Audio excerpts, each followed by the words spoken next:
Kitabu kile cha Injili ya Yohana sura ile ya 20 na mstari mmoja wa 22. Naomba nianzie kusoma mstari wa 19, lakini lengo ni mstari wa 22. Naomba nisome kuanzia mstari wa 19. Anasema, ikawa jioni siku ile ya kwanza ya juma, pale walipokuwapo wanafunzi, milango imefungwa kwa hofu ya Wayahudi, akaja Yesu akasimama katikati, akawaambia, amani iwe kwenu. Naye akiisha kusema hayo, akawaonyesha mikono yake na ubavu wake.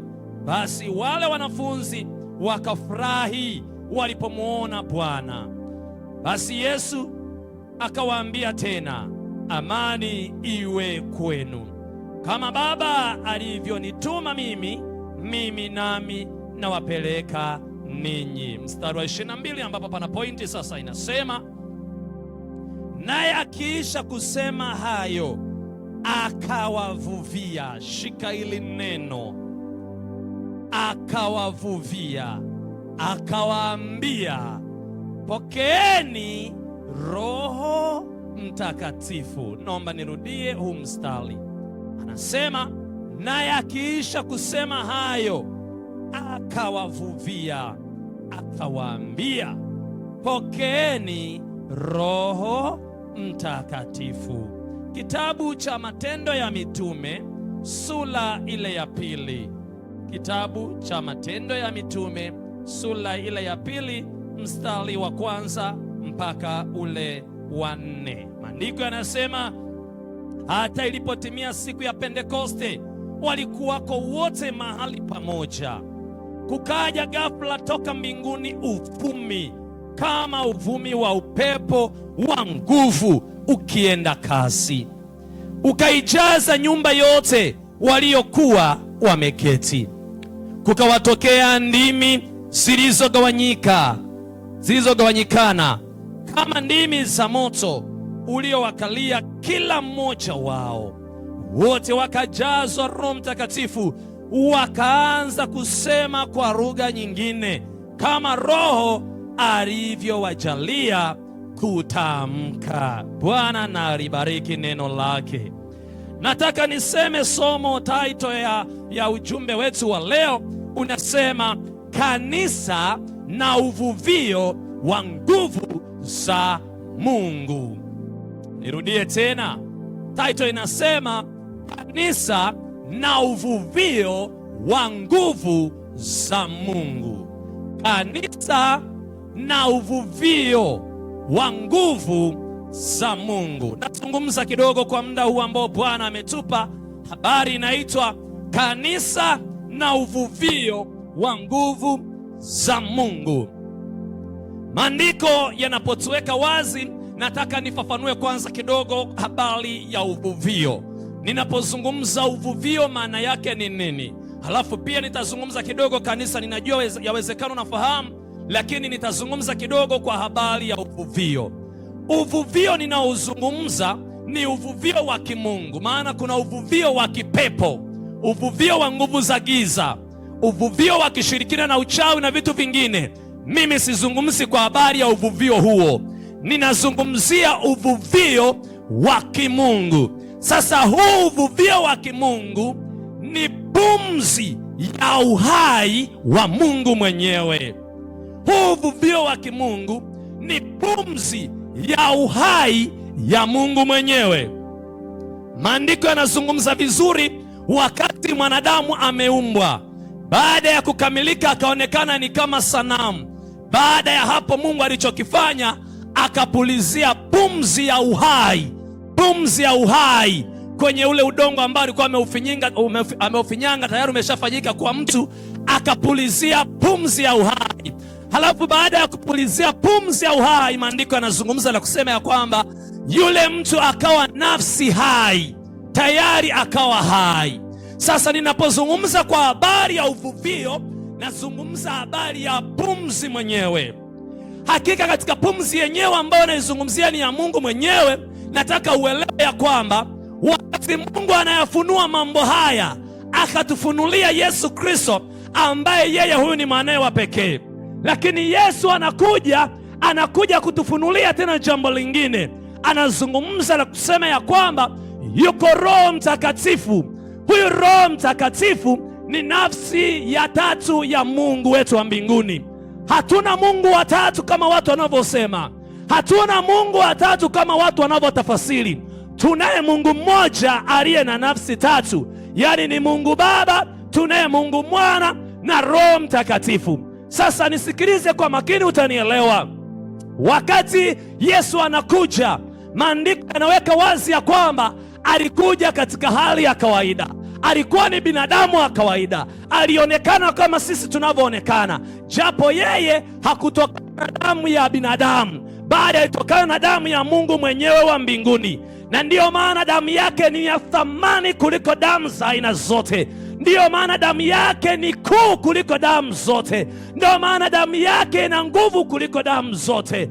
Mahali popote unapotaja damu ya Yesu Kristo, damu nyingine zote zinanyamaza, kwa sababu imesimama damu ya Mungu mwenyewe. Kama unanielewa kidogo, unaweza ukasema amina. Wakati Yesu amekuja kwa namna hiyo, Yesu kuja kufunua tena jambo lingine.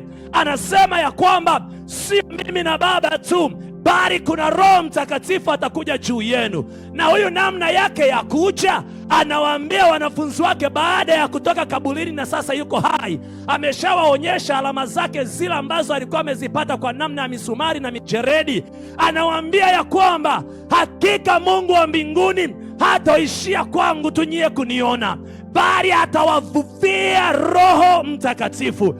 Atakapowavuvia Roho Mtakatifu, kuna vitu mtavifanya si vya kawaida. Sema amina. Sema tena amen. Sema tena amina. Anawapa maelekezo wanafunzi wake, anawaambia msiondoke Yerusalemu, bakini hapa kwa habari ya kuweza kupokea hizo nguvu, na mtakapokuwa mmezipokea hizo nguvu, nyie mtaanza kuishi maisha mengine. Nisikilize kwa makini, mtu wa Mungu. Wanafunzi wa Yesu wakati wanatembea na Yesu walikuwa bado hawajapokea nguvu za Roho Mtakatifu.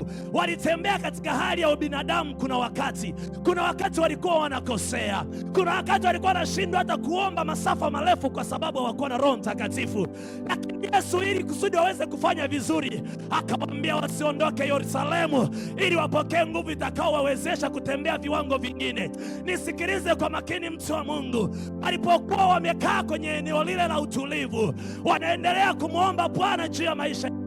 Sasa maandiko kwenye kitabu kile cha Matendo ya Mitume, hii sura ya 2 na mstari wa kwanza mpaka ule wa 4, anaweka wazi, anazungumza, anasema hivi: hakika nyie sasa hivi mtapokea zile nguvu, lakini si katika hali ya kawaida. Maandiko yanaweka wazi kwamba hakika wakaona ni kama uvumi, ni kama upepo unatoka sehemu mbalimbali, halafu unakuja ndani yao ukaja ukawavaa. Lakini ule upepo ulikuwa ni nguvu. Wacha nikwambie, mtu wa Mungu, ule upepo unaozungumza pale ndio pumzi yenyewe ya Mungu. Ilipuliza pumzi ya Mungu, inaenda kwenye ile nyumba ya watakatifu ambao wameambiwa wasiondoke. Na baada ya kukaa na kutulia, mbingu zinaonyesha ya kwamba ziliitika na zikakubali. Wakaanza kunena kwa lugha mpya. Wengine hata wakuelewa nini kinachoendelea. Kwa nini? Kwa sababu kinachonenwa kilikuwa kinatamkwa kwa lugha tofauti tofauti. Kuna watu wakawa nasikia ni kama wanaongea lugha fulani, wakawa nasema mbona hicho ni kama Kikuria, hicho mbona ni kama Kisukuma, hicho mbona ni kama Kijaruo, hicho mbona ni kama Kichaga, hicho mbona ni kama Kiarabu, hicho mbona ni kama Kizungu. Hawaelewi vizuri. Kwa nini? Ndimi za wale watu zimejaa lugha mpya, na hii lugha inayozungumzwa hapa ni lugha ya mbinguni. Na ndiyo maana ukianza kunena kwa lugha, watu wataanza kupiga kelele, watasema kwamba unapiga kelele. Kwa nini? Lugha unazungumza sio ya duniani, hiyo lugha ni ya mbinguni. Wacha nikupe siri moja wapo. Unapoendelea kuzungumza hii lugha, hata shetani huwa haelewi, hata shetani huwa anachanganyikiwa. Kwa nini? Hii lugha inatoka ikulu ya mbinguni kwa Baba mwenyewe. Sema amina. Sema tena amen. Sema tena amina. Walipobaki pale baada ya kupokea ile nguvu, nini kinatokea? Maajabu ya Mungu ndio yanaanza kutokea. Vitu vya kimungu ndio vinaanza kutokea. Na leo mimi nataka nikufundishe kitu. Kama hujawahi kujazwa nguvu za Roho Mtakatifu, kubali nguvu za Roho Mtakatifu. Kama una Roho Mtakatifu ambaye huwa anabipu kubipu. Nataka leo ufurike Roho Mtakatifu. Kama una Roho Mtakatifu ambaye huwa anakata, anakuja baadaye anakata, anakuja baadaye anakata, nataka nikwambie leo kwamba ukishapokea nguvu ya Roho Mtakatifu hautakuwa kama jinsi ulivyokuwa. Ukishajawa na nguvu za Roho Mtakatifu, nataka nikwambie hautakuwa kama jinsi ambavyo wewe unawaza. Wanafunzi wa Yesu Kristo walipopokea nguvu za ajabu, walipopokea nguvu za tofauti, ndipo walipoanza kuonekana kuwa watofauti. Kuna mahali Biblia inaniambia walikuwa wakipita vivuli vyao vinaponya watu. Ni kwa nini? Kwa sababu nguvu iliyo ndani yao ilikuwa sio ya kawaida. Waliitwa kwenye vikao vya wakuu wa dini, waliitwa kwenye vikao vya aina mbalimbali kama kuwashutumu, lakini bado ushindi ulisimama. Kwa nini? Aliyekuwa ndani yao alikuwa ni mkuu sio wa kawaida, alikuwa na uwezo sio wa kawaida. Nataka nizungumze na mtu ambaye yuko Zanzibar. Inawezekana mazingira yaliyokuzunguka sio salama, inawezekana mazingira ambayo unaishi sio salama, lakini leo nataka nikwambie, jazwa nguvu za Roho Mtakatifu. Kuna watu watasalenda kwa ajili yako. Sema amina. Sema tena amen. Sema tena amina. Okay, kwa nini uvuvio? Kwa nini wanatoa uvuvio? Kwa nini uvuvio? Andika hivyo hivyo tu, kwa nini uvuvio? Waliokuja na diaries zao, waliokuja na vitu vyao, notebook, andika hivyo hivyo, kwa nini uvuvio? Kwa nini uwepo uvuvio? Kwa nini uvuvio? Kwa nini uvuvio? Kwa nini uvuvio? Kwanza kwa nini uvuvio? Kwanza, kwa nguvu zetu hatuwezi kuushinda ulimwengu. Kwa nguvu zetu hatuwezi kuushinda ulimwengu, hivyo tunahitaji uvuvio wa Roho Mtakatifu. Andika hivyo hivyo, kwa nguvu zetu hatuwezi kuushinda ulimwengu, hivyo tunahitaji uvuvio wa Roho Mtakatifu. Kwa nguvu zetu hatuwezi kuushinda ulimwengu, kwa nguvu zetu hatuwezi kuushinda ulimwengu, hivyo tunahitaji uvuvio wa Roho Mtakatifu. Haleluya, watu wa Mungu. Unaweza ukaja kwenye ibada na ukasali pamoja na watakatifu, ukasali pamoja na sisi, na ukatoka ukawa ni mtu wa kawaida vile vile. Yani umekuja kwenye ibada au unakujaga kwenye ibada, lakini hauna mabadiliko ya aina yoyote. Kama ni mwandishi wa notisi, umeshaandika mabuku na mabuku na mabuku na mabuku, lakini hakuna mabadiliko ya Roho Mtakatifu akikaa ndani yako, yani nafasi ya mwili huwa ni ndogo. Ndio maana maandiko yamesema msiongozwe kwa mwili, ongozweni kwa Roho Mtakatifu. Kwa nini? Mkiongozwa na Roho Mtakatifu, yale matendo ya mwili yote huwa yanakufa. Na siku zote ukiruhusu Roho Mtakatifu apate nafasi kubwa kwenye maisha yako, mwili huwa unaambiwa nyamaza kimya, ni wakati wa Roho kutawala. Tamaa za mwili zinakufa, vitu vya kipuuzi vinaondoka, mambo ya ajabu ajabu yanaondoka. Utashangaa vitu vya kimungu ndio vinasimama. Kwa nini? Kwa sababu vitu vya mwilini vimeambiwa nyamaza kimya. Ndiyo maana nimekuambia hivi, kipindi kile mzee alipokuwa akipiga ile galatoni, njaa inaambiwa sio wakati wa njaa, ni wakati wa Roho. Naongea na mtu. Bwana Yesu apewe sifa. Haleluya. Mwambie jirani yako hivi, huwezi kushinda ulimwengu kama hauna Roho Mtakatifu. Mwambie tena, huwezi kushinda ulimwengu kama hauna Roho Mtakatifu. Unapambana kwa nguvu zako, huwezi kwa nguvu zako. Huwezi my friend. Hiyo ndoa ulionayo bila Roho Mtakatifu, chenga lazima zitatokea kila siku. Nakwambia kweli, mafaili lazima yataanza kupandiliana. Huwa nawaambia watu mara kwa mara, yani mmekutana wote mna meno 32, halafu kila mmoja amelelewa kwenye familia ya kwao, amekuja hapa mmekutana, halafu mmekuja kukutana hapa, kila mmoja ana tabia za kwao na vitu vya kwao.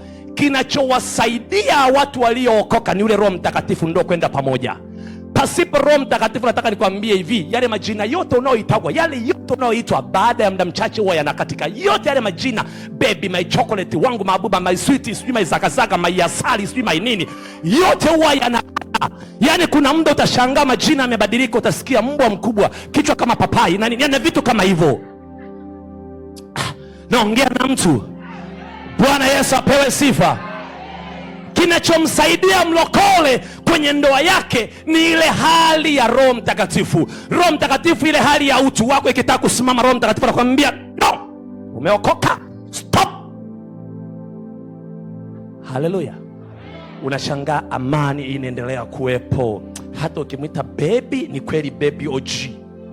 Hata ukita my sweet ni my sweet OG. Wangu my carpet ni kweli my carpet kweli hivyo hivyo. Wangu my zagazaga ni hivyo hivyo. Kwa nini? Kwa sababu inakuwa ni OG. Nazungumza na mtu. Roho Mtakatifu ndo anaingilia hapo kati. Dunia hii kama hauna Roho Mtakatifu, ndio maana wanafunzi wakaambiwa wabaki pale Yerusalemu ili wapokee ile nguvu. Uvuvio ulipokuja, wale jamaa walikuwa sio wa dunia hii. Mpaka ikafika kipindi Biblia inataja na kusema ya kwamba watu walikuwa wakienda mahali, watu wanasema kwamba walioupindua ulimwengu wamefika mpaka huku. Kwa nini? Wale jamaa walikuwa sio wa kawaida. Bwana Yesu apewe sifa. Ndio maana mimi wanasema hivi, mlokole wa aina yoyote, wacha kutembea kinyonge. Kwa nini? Una nguvu ya ziada ndani yako. Yesu akasema hivi, kaeni ndani yangu na mimi ndani yenu. Maana yake hivyo ulivyo wewe uko ndani ya Yesu na Yesu uko ndani yako. Kwa ni vitu vimechanganyikana hivi. Ndio maana kwenye viringe vya wachawi huonekani. Kwa nini? Wakitaka kuangalia wanakutana ni kama mwanaume, Yesu ni kama haeleweki, ni kama yani hivyo. Soma vizuri maandiko. Biblia inasema hivi, kuna watu walitupwa, walikuwa wako watatu kwenye tanuru la moto, lakini baada ya dakika chache wakaanza kuona watu wanne. Wakaanza kujiuliza, huyu mtu wanne ni nani? Mwamba yuko pale anaendelea kuwa protect wale watu, anaendelea kuwalinda, anaendelea kuwatetea. Mwamba yuko pale. Sema amina kama unanielewa. Haleluya, haleluya, haleluya. Roho Mtakatifu akiwa ndani ya mtu, kuna vitu havikai sawasawa kwenye ulimwengu mwingine. Watakusingizia mchawi, watakuona haufai. Kwa nini? Kuna mwamba anaendelea kuunguruma pale. Biblia inamtaja yeye ni simba wa kabila ya Yuda, akiunguruma vingine vyote vinanyamaza. Yuko ndani yako huyo. Sema amina kama unanielewa tena. Haleluya. Huu ulimwengu tunaushinda kwa sababu tuna Roho Mtakatifu. Tunaushinda kwa sababu tuna Roho Mtakatifu. Hatuwezi kushinda hivi hivi kama hatuna Roho Mtakatifu. Tutakutana na vikwazo vingi alafu tutashindwa kustahimili. Na mimi namshukuru Yesu. Yesu ni wa ajabu. Haleluya, watu wa Mungu. Ukishaokoka, anachoshughulika nacho kwanza Yesu huwa ni hapa. Yesu huwa anashughulika na hapa. Anashughulika na nini hapa? Anaondoa vile viujinga, yani ile miujinga yote. Ile miujinga, unajua kuna mtu unaweza ukamwona yuko smart, amevaa vizuri na anaonekana vizuri, lakini huku ndani kwenye hii kichwa, yani huko kuna tope la nguruwe lililokaa huko. Yani ni hakuna kitu. Sio, kuna mtu ananielewa jamani? Anachokifanya Yesu ni nini? Ni kutengeneza yale mazingira kwenye ile akili. Anaanza kusafisha. Wakati mimi nakutana na huyu mzee, wakati nakutana, mimi nilikuwa napiga bangi zangu fresh, hamna noma wala nini, nimetoka kijiweni, mimi ni mtu wa kijiweni. Nilikuwa napiga mirungi yangu kama kawaida. Nilikuwa napiga tambu zangu kama kawaida. Huyu mzee mimi amenikuta napiga pombe zangu kama kawaida. Yes, mimi niko zangu hapo. Siku moja nilikuwa niko pale nyumbani, ndio nimekuja sio muda mrefu. Nimeenda kuvuta bangi mahali na jamaa zangu wakisambaa. Tumefika pale nikaona kwamba ngoja nibadilishe staili, nikaenda nikanunua cheni ya mbwa. Nilivonunua ile cheni ya mbwa nikanunua na kufuli. Ili kufuli kabisa, hii makufuli, hii makomeo, hii makufuli ile. Nikanunua kufuli lile. Halafu nikaichukua ile cheni ya mbwa nikajipima mpaka hapa. Nikaikata. Baada ya kuikata nikaiunganisha. Halafu nikaweka ile kufuli pale. Nilipoweka ile kufuli pale nikaenda nikatupa funguo zake chooni. Nikavaa ile kiatu yangu. Nilikuwa na kiatu kimoja hivi kikubwa, ni kama saizi 13. Kule mbele nimeweka matambala ili inuke namna hii. Kwa hiyo ilikuwa imeinuka. Nilikuwa na mshati mu oversize. Ndio nilikuwa nao. Niko na ile suruali yangu. Sasa nikaenda kwa wale wavuta bangi wenzangu, sasa nikawakuta pale wanavuta bangi. Ninadunda kama kawaida nilivyokuwa nadunda. Yaani kama kawaida yangu ile nini na gani nini, yani ile nilikuwa naenda zangu. Kwa hiyo nikafika pale. Nilipofika pale wote wale wavuta bangi wakaniambia, "Mwanangu umeua." "Mwanangu kwa hiyo cheni umeua." Wote akaniambia, "Baba, yani umeua. Yani kwa hii staili baba, hii baba wewe labda moja kwa moja kwa 50 centi. Yani wewe unaendana na 50 centi. Kwa hii staili baba wewe umeua." Basi na mimi nikijiangalia jinsi nilivyo, basi kule ndani na kichwa linavimba. Kwa hiyo najiona yani kama vile dubasha fulani hivi yani. Haleluya, watu wa Mungu. Haleluya. Nilikuwa sijawahi kuchomekea. Hivi mnavyoniona watu wa Mungu, mimi nimenenepa. Wakati nasoma shule msingi nilikuwa ni mwembamba hatari. Kuna watu walikuwa wananiambia hivi, Chazi, upepo unakuja, weka mawe usije ukaenda na upepo. Weka mawe kwenye mfuko. Nilikuwa ni mwembamba. Yesu ni mwema. Nilipomwamini Yesu Kristo akaanza kunipa maelekezo. Tupa cheni, huo ni ujinga. Nikasema sawa, hapa pameanza kushughulikiwa. Nikatupa cheni. Tafuta suruali size yako. Siku hizi kuna suruali pia zimekuja, yani inapimwa tu mkiunoni ndio inakuwa iko sawa, ila huku kwingine haiendani. Suruali inatembea inapiga paka, yani ni ajabu. Wameletwa na viatu siku hizi vimefanana kama katapila. Ni yebo fulani hivi inafanana kama katapila. Akiingiza sawa ni nyepesi, lakini imefanana kama katapila na yenyewe. Kwa unakuta kijana yuko pale na ile kiatu yake imekaa kama katapila. Yesu akaniambia safisha hii kichwa yako. Yesu akaanza kusafisha huko, akasafisha. Akaniambia tupa cheni, nikaenda nikatupa cheni. Nilitupa kwenye migomba, huwa sisahau. Nikatupa cheni.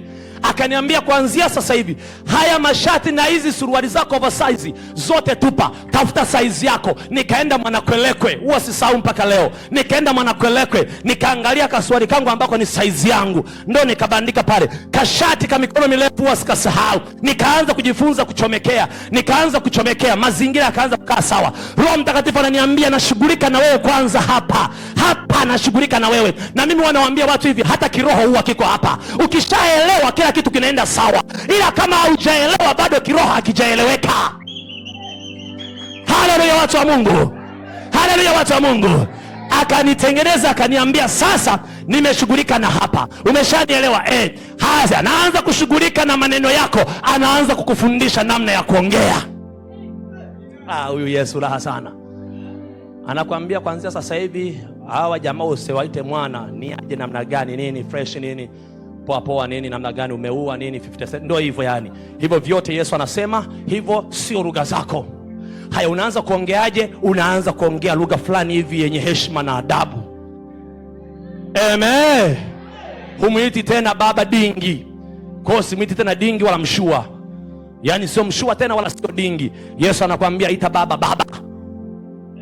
Amina watu wa Mungu. Vitu vinaanza kutengenezwa kuanzia hapa. Sasa basi, ili uweze kushinda ulimwengu, nimesema cha kwanza kabisa ni lazima uwe na uvuvio wa Roho Mtakatifu. Ule uvuvio ndio unakusaidia wewe kushinda ulimwengu.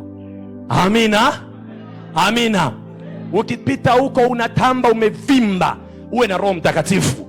Ukiwa na Roho Mtakatifu, vimba, tamba, jisikie mwenyewe. Huwa naambia watu kuna kale kiburi ka kilokole. Kuna kale kiburi ka kilokole. Mahali popote ukikutana na mlokole kwanza huwa babaishi. Kwa nini? Kwa sababu anakuwa ameshaelewa. Maandiko yamesema hatukupewa roho ya uoga, bali ya ujasiri na nguvu. Mahali popote mlokole haogopi. Nakwambia kweli. Mahali popote mlokole haogopi. Hata akipanda daladala unaona anavovimba, yuko pale amevimba tu. Yani amekaa kwa namna fulani hivi, yani kibabe tu. Kwa nini? Kwa sababu anajua aliyembeba. Amina watu wa Mungu. Amina watu wa Baba. Anamjua aliyembeba. Yani kuna staili fulani hivi anakuwa nayo. Hata akitembea barabarani hatembei kwa staili fulani hivi ya kinyonge. Kama utaki kuelewa haya, nenda kamuulize Petro wakati anataka kumkana Yesu, akasema jamaa, mbona hata staili yake ya kutembea ni kama mwamba? Ni kama mwamba.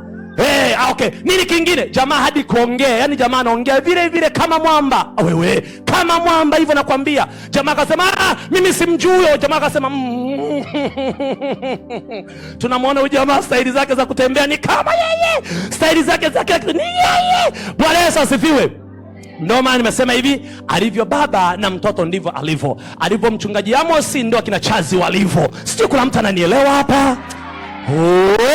Mtu sio anifahamu hapa vizuri. Nasema hivi, alivyo baba ndivyo alivyo mtoto. Alivyo Yesu ndio na watoto wake walivyo. Hujasoma maandiko vizuri. Ilifika kipindi mtume wa Mungu anaitwa Paulo ameitwa kotini, ameitwa kwenye baraza. Halafu baada ya kuulizwa, kwa nini unaendelea kuhubiri haya? Jamaa akaanza kutaja habari za Yesu Kristo. Akaanza kuzungumza historia ya Yesu Kristo. Halafu mwisho wa siku anamuuliza, sikiliza mkuu, au na wewe unataka umpokee huyu niye naye? Akasema we Paulo, kwa nini? Mwamba amepewa nafasi ya kuongea katikati ya watu ambao sema amina mtu wa Mungu. Sema amina. Yote hiyo ni kwa sababu tuna uvuvio wa Roho Mtakatifu. Uvuvio wa Roho Mtakatifu ndio unayafanya haya. Hatuna uoga wa aina yoyote, hatuogopi chochote. Kwa nini? Tunamjua tuliyembeba. Yesu akiwa upande wetu, ni nani mwingine aliye juu yetu? Yesu akiwa upande wako my friend, ni nani aliye juu yako mwingine? Hakuna mwingine, anabaki Yesu peke yake. Kwa nini uvuvio? Namba 2 andika. Namba 2 andika. Kwa nini uvuvio? Tunahitaji kuzipambanua roho. Tunahitaji kuzipambanua roho. Kwa nini tunazungumzia habari ya uvuvio? Tunahitaji kuzipambanua roho za adui na mbinu zake. Za adui na mbinu zake. Hivyo tunahitaji uvuvio wa Roho Mtakatifu. Nirudie tena. Tunahitaji kuzipambanua roho za adui na mbinu zake. Hivyo tunahitaji uvuvio wa Roho Mtakatifu. Hapa kanisa, naomba ni kazi kidogo ili unielewe. Sasa hivi kanisa limekuwa ni kama limetupwa katikati ya poli. Kanisa sasa limeonekana ni kama vile limetupwa katikati ya giza. Dunia imeharibika sana na mambo mengi. Makanisani huko, mimi japo wasiaiti makanisa, naita tu ni vigenge vya wahuni. Yaani huko kuna watu ambao wanasema watumishi wa Mungu, usipopambanua roho utadumbukia pabaya. Watu wameacha uvuvio wa Roho Mtakatifu, wameenda kwenye uvuvio wa mafuta. Uvuvio wa mafuta. Wanapakwa. Wamama, nenda kule bara utaenda kuona. Zamani mimi nilikuwa najua wakina mama wakishachukua ile mikoba yao, utaona ndani ya mkoba utakutana na zile lipstick, utakutana na kakio kadogo, utakutana na poda, utakutana na angel face, utakutana na ile chaki ya huku ile nyeusi. Hivyo ndio vitu ambavyo watu walikuwa tunaona wanavyo. Nenda sasa hivi utaenda kuona huko. Yaani mtu kwenye mkoba amejaza mimaji ya upako, amejaza mimafuta ya upako, amejaza michumvi ya upako. Acha, nenda mbali zaidi. Siku hizi kuna mandazi, kuna keki, kuna sambusa, kuna korosho. Yaani ni vingi mpaka unashindwa kuelewa. Ukiuliza unaambiwa ni vifaa vya kiroho. Hivi vifaa vinaenda kujengewa wapi? Vinatengenezea nini? Wamejaza. Bwana atusaidie. Upako ulio sahihi ni mmoja tu, wa Roho Mtakatifu. Hizi zingine ni sinema tulizoziacha tangu zamani. Nikakutana na dada mmoja ametoka kwa yule nabii wanamuita mtume sijui na ni nani yule wa Dar es Salaam, mnamjua. Akaja yule dada, alikuwa na baba yake. Yule baba yake alikuwa na staili ya kuparalyze babake. Sasa walikuwa wamempeleka huko kwa ajili ya kwenda kupata maombi. Wakapewa mkate kabisa, huu mkate wa Sles. Wakapewa mkate mmoja, wamenunua laki. Wana mafuta wamenunua laki. Wana maji wamenunua 10,000. Wana chumvi wamenunua 10,000. Huyu dada akasema hivi, pastor, ninaomba ukamwombee baba. Tumetoka huko tuna siku kadhaa, lakini ninaona hali ya baba haijakaa vizuri. Haya. Tukaenda pale nyumbani na yule dada, kwao na yule dada. Tulipofika hapo, huyu dada akatuambia, tulipokuwa tumeenda huko mtumishi, tulipewa na vifaa. Tulipewa na vile vifaa vya usaidizi ambavyo tulivinunua. Nikasema viko wapi? Akaleta yule dada vile vitu. Nilikuwa na kaka mmoja anaitwa Lucas, simsahau, ni kijana wangu. Kwa tukaenda naye pale. Kwa tulipofika pale, nikaona mkate upo, nikaona chumvi, nikaona mafuta, nikaona maji. Nikamwambia dada, sawa kabisa, hivi vifaa ulivyopewa sawa, umenunua shilingi ngapi? Akaanza kuniambia mkate laki, haya mafuta laki, hivi vingine shilingi 10,000. Nikasema chemsha chai mwanangu, chemsha chai. Akajua natembea na mimi kwenye mambo yake ya ajabu. Akachemsha chai huyu dada. Alipomaliza, baba yake alikuwa bado yuko chumbani. Alipomaliza nikamwambia weka sasa hapo sehemu ya dining ili sisi tuweze kukaa hapo. Akaweka hapo, nikamwambia lete vikombe. Akaleta vikombe viwili, cha kwangu pamoja na yule kijana yule Lucas. Kaweka pale vikombe. Nikasema vingine vyote viacha hapo sebuleni, mahali pa sitting room. Acha chukua tu mkate, njoo nao huku dining. Akachukua mkate akauleta pale. Baada ya kuleta ule mkate, nikamwambia sasa wewe nenda kaendelee kumsaidia mzee, ili baadaye tukwambie utuletee mzee. Sisi tuache hapa tuendelee na shughuli inayotupasa sisi kuifanya. Akasema sawa, watumishi wa Mungu. Nikafungua mkate, nikamwambia Luka, fungua mkate. Luka akafungua mkate, akaniambia hivi, lakini baba, hii haitakuwa kesi. Nikamwambia hakuna kesi, tule mwanangu mkate huu tumalize, kwa sababu tunaweza tukaondoka hapa hata kula hatujala. Tule mkate mwanangu. Tukawa tunaweka ile chai tunaipoza ili tumalize haraka. Kwa tunaipoza ile chai, tunachukua zile silesi za mkate tunapiga. Kwa sababu ulikuwa ni mkate mkubwa, tukashindwa kuumaliza. Nikamwambia Luka, sikiliza, tunatoka nao hapa, tunaenda nao pale kwenye masofa. Tukifika pale kwenye masofa pale, kaa nao, yani ukae nao pembeni, yani usionekane, yani ukae nao kwa upande huku. Tukitaka kutoka, tunatoka na mkate wetu tukamalizie nyumbani. Baada ya hapo nikamwita yule dada, njoo na mzee sasa, njoo na mzee. Wakaja na mzee. Walipokuja na mzee, tukaanza maombi, tukamaliza pale. Tulipomaliza tukamwambia dada, sisi tunaondoka. Akasema na ule mkate. Nikamwambia tumekula. Pastor, tumenunua pasta. Kama wewe nisikilize mimi, sisi ni watumwa wa Bwana, tumekula. Tukawa tumeula mkate kwa namna ile. Uliobaki sasa, tukachukua yale mafuta, tukachukua ile chumvi, tukachukua na yale maji, na ule mkate wetu amebeba kijana wangu Luka, tukaenda nao. Tulipofika kule nyumbani, kule jirani kulikuwa na mafensi, zile fensi za miti. Nikamwambia mafuta, chumvi na hiyo mimaji tupa humo, mkate twende tukamalizie nyumbani mwanangu. Tukatupa vifaa vyote tukayatupa. Halafu ule mkate akashika kijana wangu, tukaenda naye. Ile jioni usiku ile, kwa sababu tulikuwa tunaishi asilimia kubwa kanisani. Kwa hiyo nikamwambia kwa sababu hapa hatuna jiko, wewe nenda kalete juice. Kaenda kanunua juisi zile za special. Usiku tukaumalizia mkate. Watu wakasema hivi, wajinga ndio wali wao. Sasa tungeuacha mkate, nani aule? Na tayari pale dalili zilikuwa zimeonekana kwamba hatutakula. Si bora tule mkate ili maisha mengine yaendelee? Mmenielewa watu wa Mungu?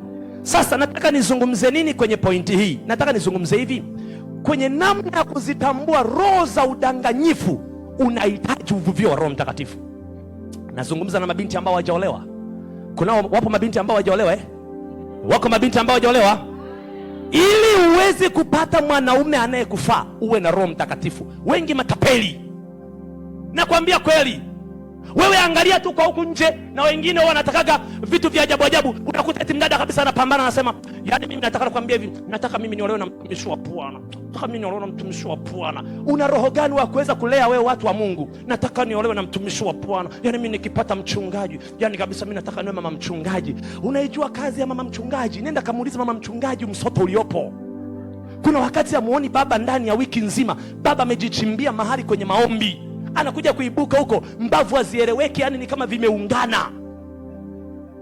Halafu nataka mtumishi wa Bwana, nataka niwe na mchungaji. Mwingine anapambana kabisa, anasema yani mimi nataka nikwambie hivi, nataka niolewe na mwanajeshi. Mwanajeshi sawa, haina shida. Ila ikija kubadilika, jeshi kahamia ndani.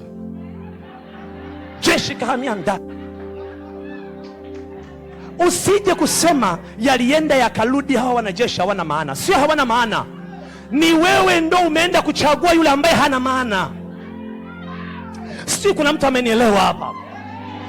Nazungumza na mtu, naongea na mtu. Ule uvuvio wa Roho Mtakatifu unakupa kuwaelewa hawa watu hata wakija. Amen, amina. Unazipamba zile roho, jeshi itahamia ndani. Wote. Unajua ninakwambia kwa sababu ninao mfano. Mshirika wangu mmoja, dada mmoja, mume wake ndio alikuwa mwanajeshi. Ni mwembamba yule mwanajeshi mwenyewe, ni simple, yani ni kadogo kabisa, kadogo hivi katika jamaa. Ila kalikuwa anatembea kijeshi, kwa anatembea hivi. Hata akiwa anatembea. Alipomuoa kwa sababu ya kutaka, katika jamaa kalivyomuoa, Nataka nikwambie hivi, mpaka nyumbani ni jeshi. Kajamaa kakitokea hivi, wote njoo pale kwanza wakapokee, wote watoto, familia yote, simama mkapokee. Kamwamba ndo kameingia kadogo, lakini mchaka. Hey, jamani ni wabaya. Nikamwambia hakuna, wakwako ndio mbaya. Kwa nini? Umekurupuka mwenyewe, haujasikiliza wapi? Ndani ambako Roho Mtakatifu yupo. Na vijana wa siku hizi wako hapo wanapambana. Unakuta kijana naye yuko anapambana kweli. Nataka mimi binti fulani. Yupi? Nataka awe mnene, awe na sura pana, mashavu yake awe kama mashavu dodo, halafu awe na miguu sijui na nini. Kuna kipindi atakuja kupungua huo mwili, halafu baadaye uje tuambie sijui aliendaje. Na sisi wachungaji nafurahi sana mzee, nafurahi kwa sababu ndoa tukija kuifungisha huwa tunawapa watu na vyeti vyao, tunakuwa tumemalizana. Tukifungisha ndoa tunakupa na cheti, hakuna kesi ya aina yeyote tena hapo. Kwa sasa cheti bora tuahirisha, maana chuo kimenishinda. Hamna, tunakupa na cheti, halafu sisi tunaendelea na mambo mengine, ili sasa wewe uendelee kuyaishi yale ambayo hakika unapaswa uyaishi kwenye ndoa. Unahitaji Roho Mtakatifu ili uyapambanue mambo. Bwana Yesu asifiwe. Nimalize ya tatu, maana muda wangu unanikimbia. Nimalize ya tatu, niishie ya tatu hii. Tunahitaji kuwa na uwezo na bidii. Tunahitaji kuwa na uwezo na bidii. Tunahitaji kuwa na uwezo na bidii katika kuomba. Tunahitaji kuwa na uwezo na bidii katika kuomba. Hivyo tunahitaji uvuvio wa Roho Mtakatifu.